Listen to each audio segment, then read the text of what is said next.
Andrea. I'm the art gallery coordinator here at the museum. And I'd like to thank our sponsors who sponsored the show for tonight. Dan and Brenda Burnett, Ruth Amster, the Alden family, and Judy Fair Spalding.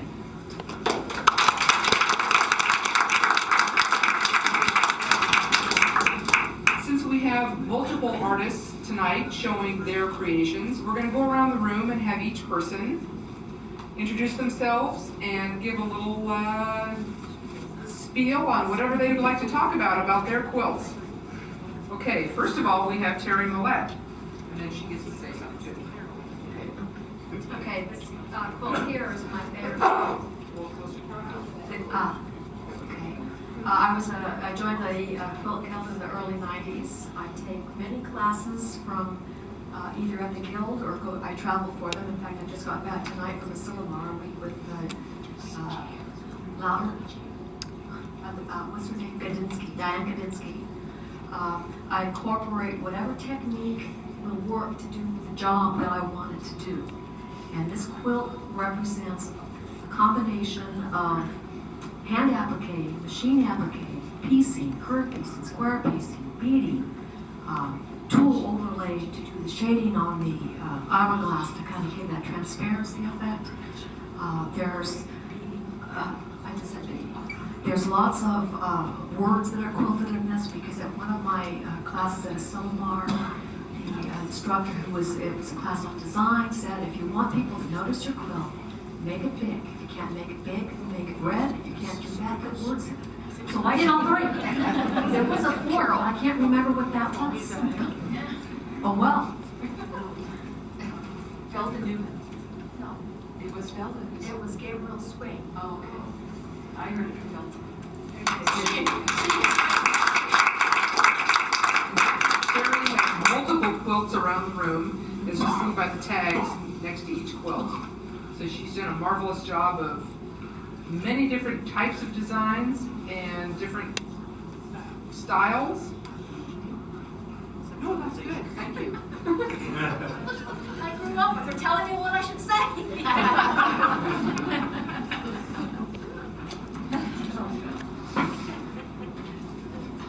My name is Maureen Toffner. I'm here representing Charlotte Freeman. My dear husband can stand up with the quilts now, the blue one first. Charlotte is unable to be here this evening, but she did want to let you know about her and her quilting style. Charlotte does many creative wall quilts that mostly are used for wall art. This particular one is called Falling Leaves. She took the large piece of fabric, which she really liked, and then put a perfect piece border around it. At some point she thought she was finished, and then she didn't like how some of the leaves were just chopped off. So she pieced the pieces together and then let some of them fall off of the quilt at the bottom. She's also a professional long-arm quilter, and most of her quilts are fabulously quilted. Next. The little Humpty Dumpty, please, next. This one is called Oh, the Pain of It All. And this was a quilt challenge. They were given black and white fabrics to work with, and she was inspired by a Humpty Dumpty quilt she had seen years ago. Humpty Dumpty is all dimensional and he hangs off, and his arms are three-dimensional. When she finished the quilt, she had done this border around the edge that's all feathers, but you couldn't see the feathers. So she took Sukaniko inks and inked it all in, and her quote is, only a very crazy person would do that. Thank you. And the next one is called Black and White and Red Pinwheel. It's a good example of a dimensional interest quilt. All the pinwheels are three-dimensional. They stand out from the background. She used some of the same fabrics from this quilt into this one. She was on a black and white and red kick. And all three of these quilts are for sale. If they're purchased, they'll probably give the same percentage to the museum as the ones hung in the show. Thank you very much.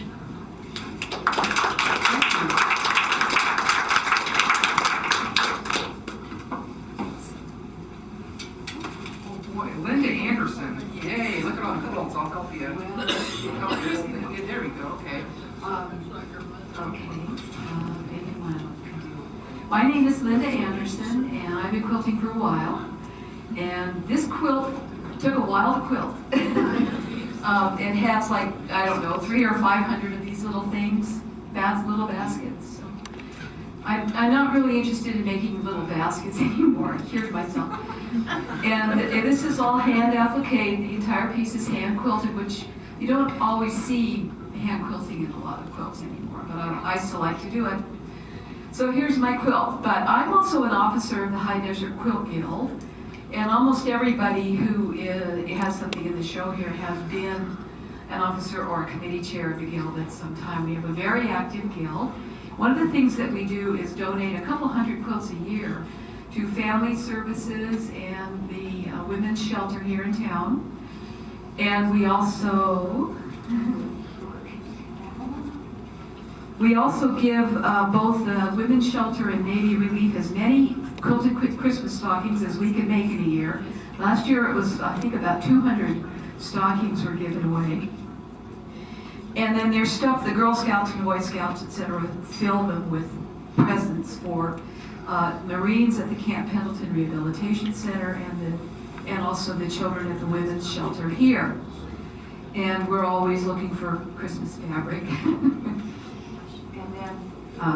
These three quilts, these two quilts are samples of the quilts we give to the Women's Shelter and Family Services.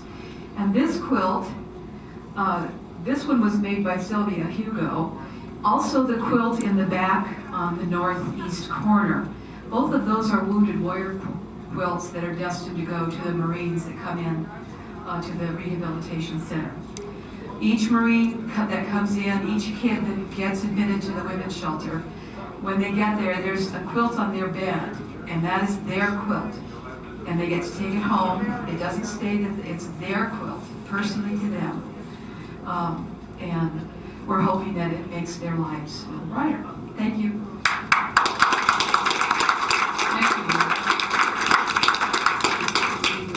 Should we switch things now? No, I just needed to get my He needs to. You want to go to the other side now? My name is Carroll Wilshire, and I'm a linoleum block printer and also a quilter. But I love fabrics, and everything I do ends up with fabrics. I print on clothing, I print on just pieces of fabric, and then I also work them up into pillows and wall hangings. And I have 3 pieces here today. And one nice thing about linoleum blocks, you can keep them and use them over and over and over again. So this is an old block, and linoleum is carved down into linoleum. But I just recently printed it again with different colors. And then I have a red poppy over here, and then the petroglyph one. I think you've seen lots of my petroglyph pieces. And then also, I have to invite all of you, myself, and then Mickey Haven, who's in the back of the room. We're both going to be showing at our Sierra Art Guild show. It's April 30, May 1 and 2 at the Carriage Inn. Free admission, and so you'll be really surprised to see some more of Nikki's beautiful, beautiful pieces. And then you'll see lots of my wearable art. But anyway, I'll show you, I've been working on some table runners. So if you hold this just a minute.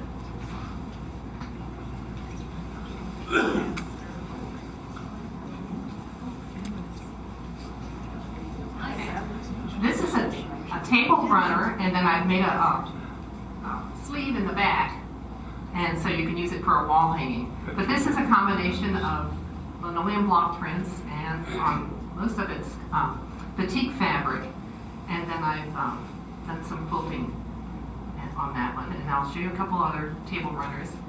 I just love fabrics. It's just so much fun.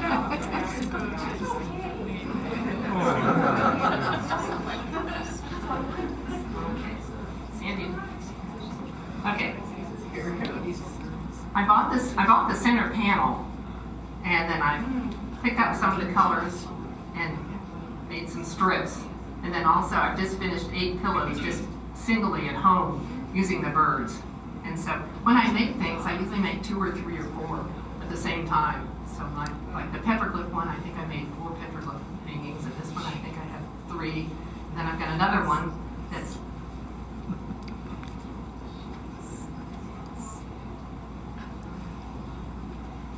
this one also, I have a little sleeve in the back, you can hang it this up and down this way, or it is mainly a table runner. But I just have fun working with colors instead of like paint with paints. I use fabric and just work together. And then I do a lot of fabric manipulation on clothing, and then also block prints. Anything with that? It's good. It's good. You see?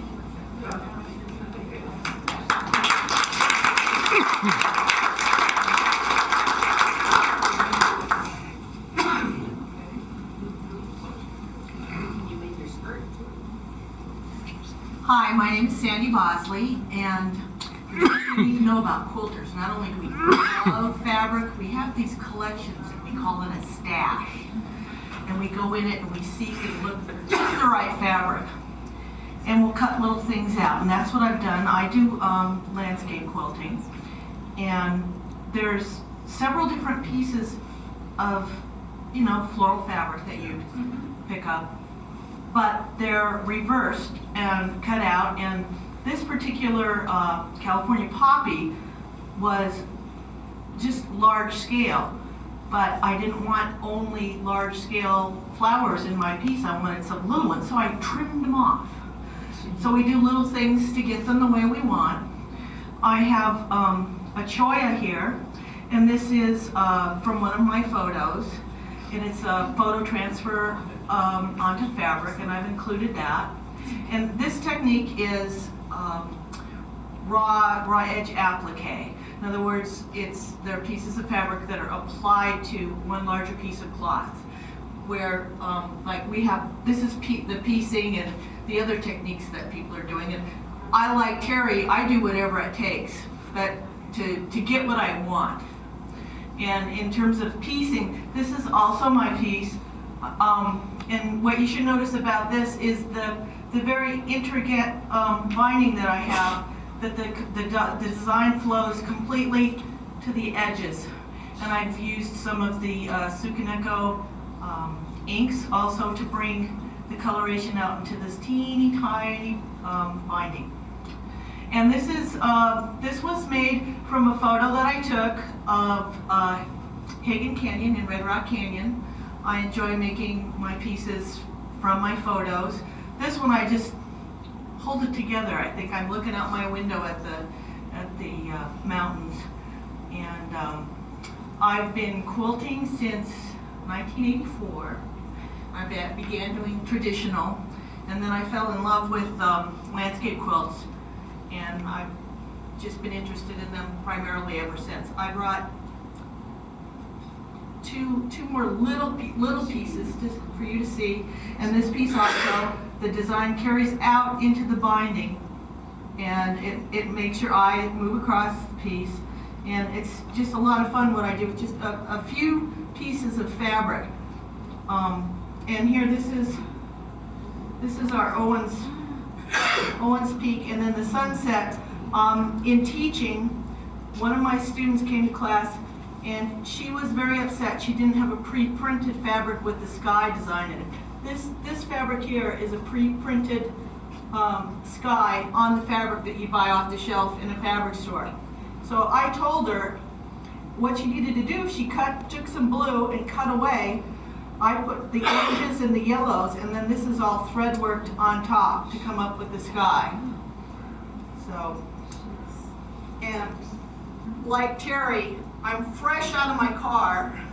We were at this wonderful seminar we go to, Empty Spool Seminar in Pacific Grove.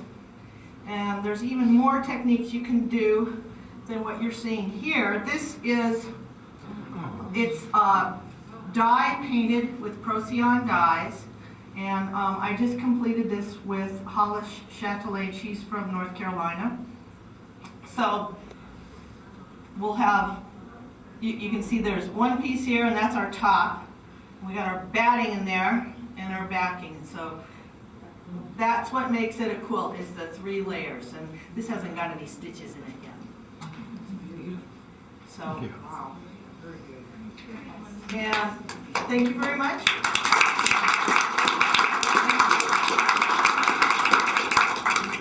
Is Terry, Carroll? Eileen, is Eileen. anybody here for Eileen Gravel tonight? Eileen is with her family in Tucson this week. She did this small quail, which was best of show in its size category at our last guild show. She does beautiful applique and hand quilting work, and that quail is just everybody fell in love with it at the show. That's all I. Oh, thank you, Linda. Okay, as we walk around the room, Carol Evans, how are you doing? You still okay? Still with us. Okay, Nikki's next. Did you want to say anything more about the Wounded Warrior quilt, Linda? No, we covered. Covered that, okay. Carol, still okay? All right, next we have Nikki. I'm Nikki Haven. I've been sewing, I think, all my life. And Eileen Gravel and Rodine Glenn, who used to live here, are the 2 people responsible for my getting involved in quilting. I've always enjoyed quilts, but I thought, I don't have time for that. But now that I'm retired, my life is devoted to my quilting. And I belong to the Quilt Guild. I've had quilts in the past couple of shows and exhibited at the fairgrounds. This one won Best of Show at the fair last year. It was just a lot of fun for me to make. It has different styles of piecing. This little section and this section are paper piecing, where you take a piece of paper that has the design on it, and then you have to sew your fabric on upside down and then flip it over, and it takes a little manipulating in your mind to figure out how you're going to work the fabrics. And then I just had a lot of fun with it, all kinds of different quilting things. And then, of course, when I got done with it, I had to have a stick instead of just the wood dowel or something. A couple of years ago, well, the Quilt Guild always has a challenge each year, and a couple of years ago, the challenge was to take a focus fabric, or a novelty fabric, something that had a fun print in it, and create something with it. And I had, when we were doing the balloon festivals in Inyokern, I had collected a bunch of balloon fabrics. So I thought, as soon as they announced it, I thought, oh, I know exactly what I can do using my balloon fabrics. And I had a bunch of them left over, so the back is also a quilt using some of the other fabrics. Pretty cool. And this was made for this past year's challenge. You were supposed to do something with one of the elements. And I like Bargello. This is another style of quilting. It's also a style of needlework that I've done. And so they've taken the needlework style of Bargello and created quilts with that. And so this was my fire quilt. Good fire. And I also like Asian things and had collected a few Asian fabrics and found the garden path applique in a book, and I started with that and then just took the fabrics that I had and created. This is the garden path, and then this is the garden, and Asian gardens always have water in them, so I have the water at the bottom. Thank you. Thank you.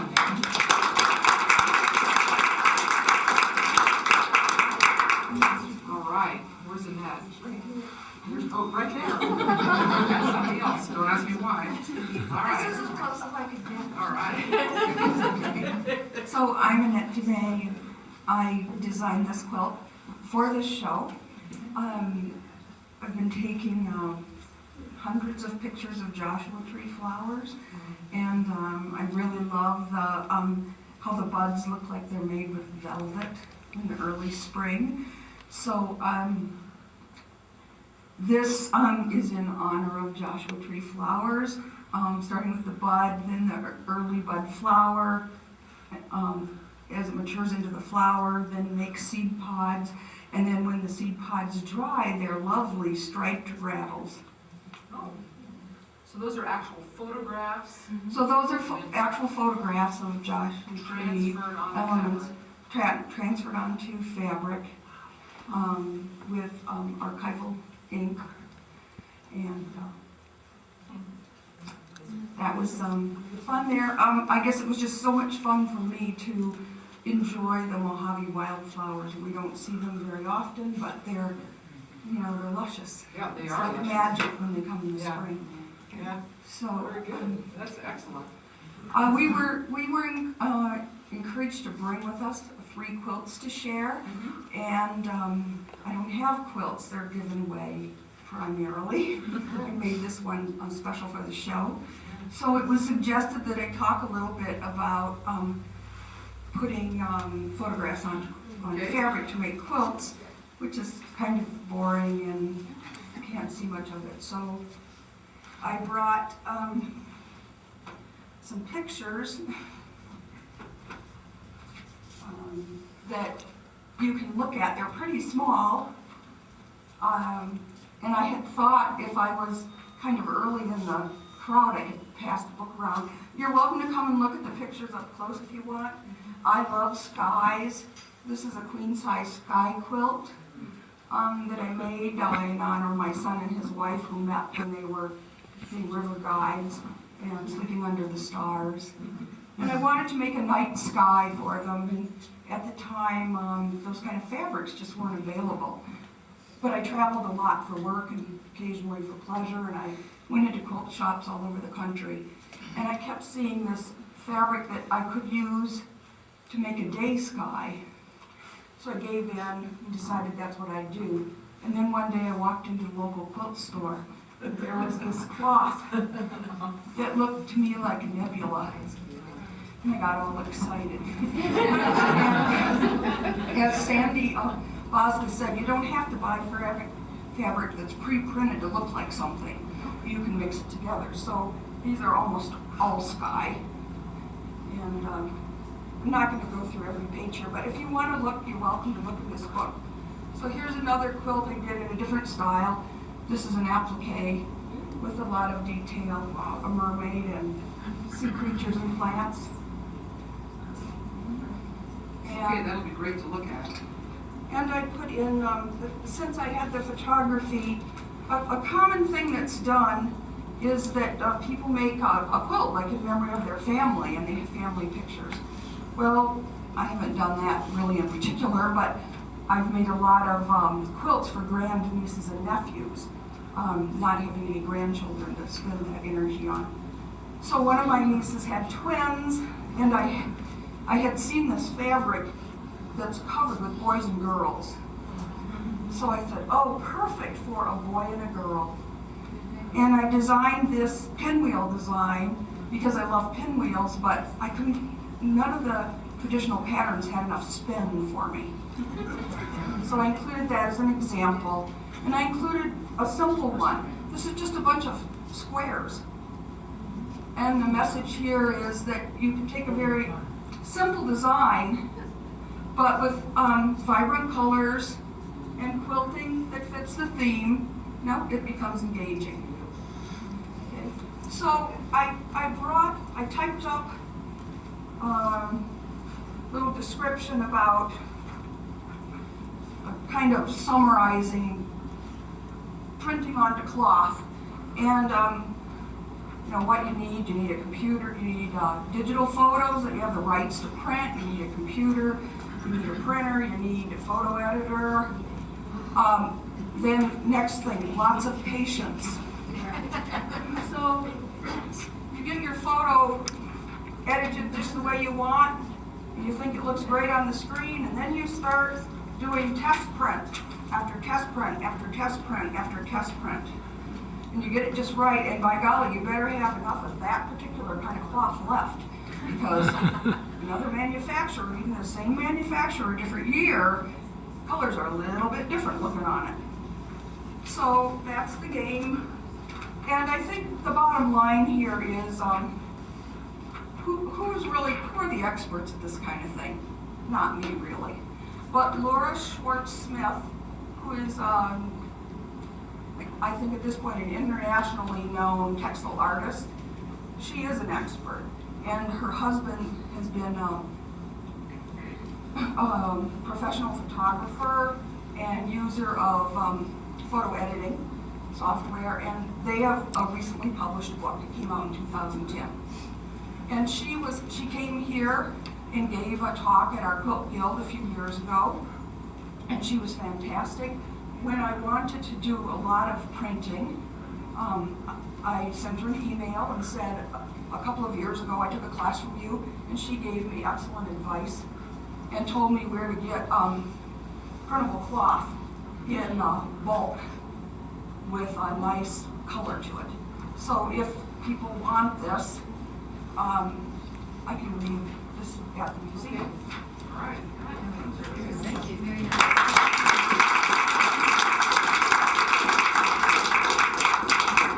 Any questions for any of the artists? That was Terry Millett. Oh, Terry Millett has the quilt over in the corner, which Terry did a lot of things.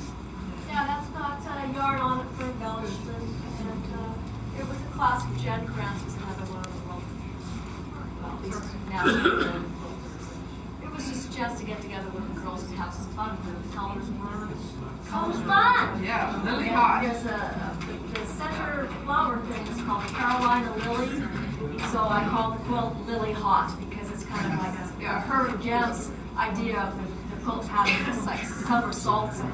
So I tried to stay with Jan's theme and my colors and Carolina Lily, so Lily Hot is Too deep. Okay, any questions? No? Well, we thank all our artists.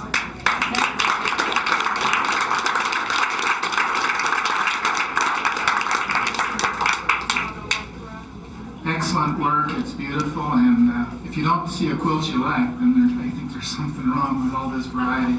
It's really wonderful. I just wanted to take a minute to invite you to a couple of things. Tomorrow, hopefully most of you know, and hopefully most of you can attend, we have a dedication of a number of items in the Gladys Merritt Garden at 10 o'clock in the morning, so if you can make it, please do that. We will have refreshments. It's free to the public, so bring your neighbors and friends, and let's see you there. One other event that's coming up is our spring fundraiser on April 10th, Saturday, April 10th, at the Kerr McGee Center. We have tickets for sale here. We would love to see you there to help support the museum. Proceeds from the spring fundraiser, of course, help us defray our operating expenses. So we would love to see you at both events. Thank you very much.